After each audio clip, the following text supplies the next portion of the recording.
UPSC prelims, वो भी पहले ही अटेम्प्ट में क्लियर करना, क्या ये वाकई मुमकिन है? आज हम इसी सवाल की तह तक जाएंगे और एक ऐसी ठोस रणनीति पर बात करेंगे जो इस बहुत बड़े सपने को हकीकत में बदल सकती है। देखिए, यूपीएससी को अक्सर एग्जाम्स का माउंट एवरेस्ट कहा जाता है।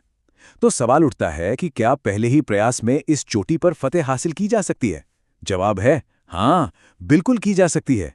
लेकिन इसके लिए किस्मत की नहीं, बल्कि एक जबरदस्त प्लान की जरूरत होती है। तो हमारी आज की चर्चा का रोड मैप कुछ ऐसा रहेगा। सबसे पहले हम समझेंगे कि पहले अटेम्प्ट का चैलेंज आखिर है क्या। फिर देखेंगे कि एक मजबूत नींव कैसे बनाई जाए। उसके बाद कोर स्टडी स्ट्रैटेजी को जानेंगे, प्रैक्टिस से परफेक्शन तक का रास्ता देखेंगे और आखिर में एग्जाम से पहले की अंतिम चढ़ाई की रणनीति पर भी गौर करेंगे।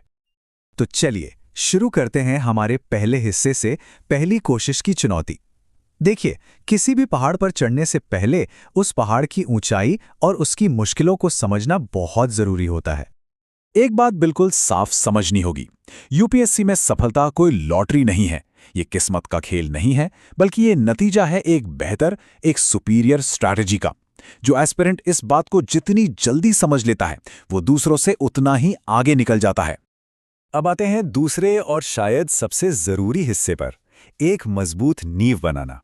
ये वो पहले कदम है जो हर सीरियस एस्पिरेंट को उठाने ही चाहिए, इसमें कोई दो राय नहीं। और ये 3 कदम ही आपकी सफलता की नींव है। पहला, सिलेबस को डीकोड करें। सिर्फ ये मत जानिए कि क्या पढ़ना है, बल्कि ये भी समझिए कि यूपीएससी वो टॉपिक क्यों पूछ रहा है। दूसरा, अपने कोर रिसोर्सेस को फाइनल करें। 100 किताबों के पीछे भागने से अच्छा है 10 स्टैंडर्ड किताबों को 10 बार पढ़ना। और तीसरा, एक प्रैक्टिकल शेड्यूल बनाएं, एक ऐसा टाइम टेबल जिसे आप असल में फॉलो कर सकें। तो ये कोर रिसोर्सेज हैं क्या? इसका सीधा सा मतलब है हाई क्वालिटी वाली स्टैंडर्ड किताबों और स्टडी मटेरियल का एक छोटा सा सेट। मकसद यह है कि इन्हीं को बार बार पढ़ा जाए ताकि आपकी समझ गहरी हो। याद रखिए, यहां क्वांटिटी नहीं, क्वालिटी का खेल है। चलिए अब आगे बढ़ते हैं हमारे तीसरे हिस्से की तरफ, कोर स्टडी स्ट्रैटेजी। ये वो इंजन है जो आपकी तैयारी की गाड़ी को हर रोज लगातार आगे बढ़ाएगा। अब जरा इस स्लाइड को गौर से देखिए। ये एक सैंपल शेड्यूल है। यहाँ दिन को कैसे अलग अलग हिस्सों में बांटा गया है। सुबह एक सब्जेक्ट, दोपहर में दूसरा और शाम का जो वक्त है वो करंट अफेयर्स और सबसे ज्यादा जरूरी चीज रिवीजन के लिए रखा गया है। बैलेंस और कंसिस्टेंसी, यही 2 शब्द आपकी सफलता का मंत्र हैं। ठीक है, तो नींव बन गई, रोज का प्लान भी तैयार है। अब आता है चौथा और सबसे अहम पड़ाव, प्रैक्टिस के जरिए महारत हासिल करना, यानी अपने ज्ञान को परफॉर्मेंस में बदलना। और यहीं पर सबसे बड़ा ट्विस्ट है। देखिए, किसी टॉपिक की जानकारी होना एक बात है और उस जानकारी के दम पर एग्जाम में मार्क्स लाना वो बिल्कुल दूसरी बात है। असली खेल इसी फर्क को मिटाने का है। तो परफॉर्मेंस कैसे सुधरेगी? जवाब एक ही है, मॉक टेस्ट्स। आपकी स्पीड, एक्यूरेसी और एग्जाम हॉल में टिके रहने की सहन शक्ति बढ़ाने के लिए कम से कम 30 हाई क्वालिटी मॉक टेस्ट देने की सलाह दी जाती है। जी हाँ, 30 से ज्यादा। ये सिर्फ एक नंबर नहीं, ये आपकी तैयारी का एक जरूरी हिस्सा है। लेकिन सिर्फ टेस्ट देना ही काफी नहीं है। ये स्लाइड दिखाती है कि टेस्ट देने का सही तरीका क्या है। एक तरफ है पैसिव तरीका, बस स्कोर देखा, अच्छा या बुरा फील किया और अगला टेस्ट देने लगे।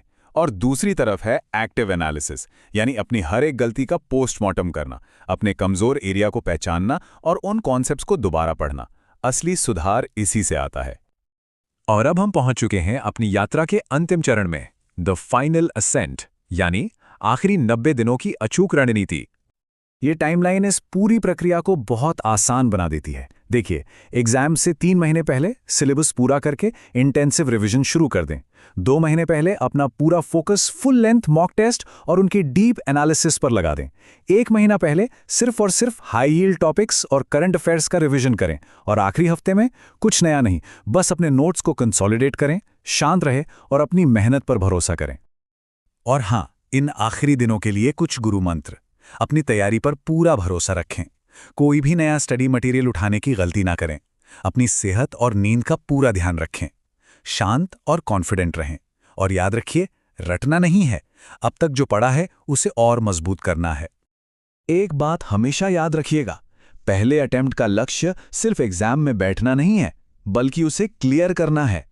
यही माइंडसेट आपकी पूरी तैयारी की दिशा तय कर देगा। तो रणनीति अब बिल्कुल स्पष्ट है, रास्ता आपके सामने है।